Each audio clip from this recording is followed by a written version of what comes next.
Hello everyone, good morning. আমি একটা blog নিয়ে চলে এসেছি, আমার ডেইলি ব্লগ টাইপের। ঠিক আছে, তো আমি জানি অনেক দিন পরই একটা ব্লগ ছাড়া হচ্ছে। অবশ্য তোমরা আমাকে খুব একটা সাপোর্ট করো না, কিন্তু তাও বলি যে প্লিজ আমাকে সাপোর্ট করো। আমি অনেকটা কষ্ট করে হলেও এই ব্লগগুলো করছি। দেখো, আমি সকালবেলা উঠে পুজো দিয়ে নিয়েছি, আমার স্নান হয়ে গেছে। আমি আজকে যাব বাপের বাড়ি, তাই ভাবলাম ব্লগটা করা যাক। আর এখানে মাম্মাম ঘুমাচ্ছিল, তোমাদেরকে দেখালাম। তো তারপরে পুজোটা দিয়েছি।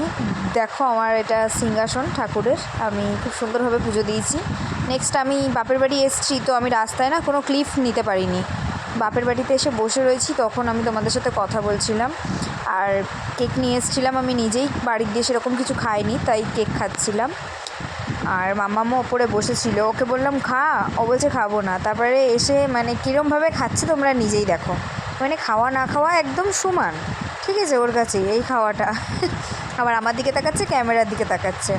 তো তারপরে আমি ওকে একটু ম্যাগি করে দিলাম, যে কেক তো ও খেলোই না, তো খানিকটা ম্যাগিও খেয়েছিল, অ্যান্ড দেন আমিও খেয়েছিলাম। মোটামুটি ভালোবাসে ম্যাগিটা, বাট আমার মেয়েকে না একটু চাউ টাইপের ম্যাগিটা বানিয়ে দিলে ভালো হয়, ডিম পেঁয়াজ দিয়ে, তাহলে বেশি ভালো খায়। এরকম নর্মালি খেতে অত পছন্দ করে না। তো এখানে আমিও একটু খেয়ে নিলাম প্রথমে টেস্ট করে, তারপরে ওকে আমি খাওয়াচ্ছিলাম। ফার্স্ট তো খেতেই চাইছিল না, বলছেন খাবো না, তারপর বলছে ফু দিয়ে দাও, ঠান্ডা করো। তারপরে দেখি না নিয়েছে, তো হাত দিতে যাচ্ছিলাম, বললাম হাত দিতে হবে না, আস্তে আস্তে টানো, মুখে চলে যাবে। নেক্সট আমিও একটু খেয়ে নিলাম।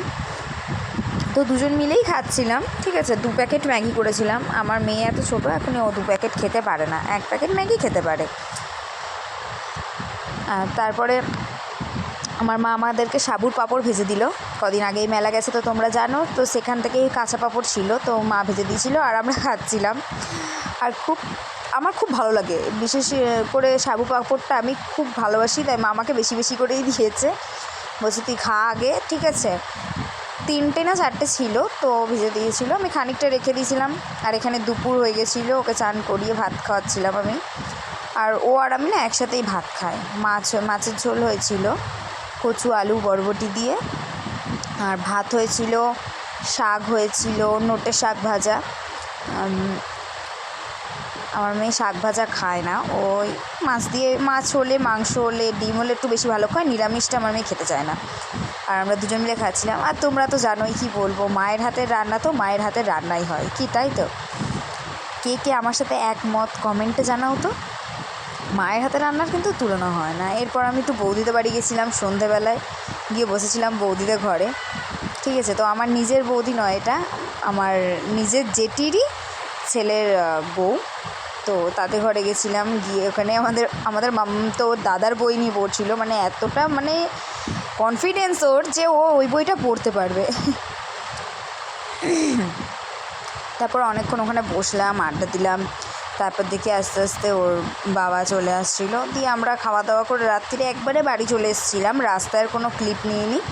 আর একটু কর্নেটও এনেছিলাম, খাচ্ছিলাম, মামামও খাচ্ছিল, অ্যান্ড দেন আমরা ঘুমিয়ে পড়েছিলাম। Good night everyone, by.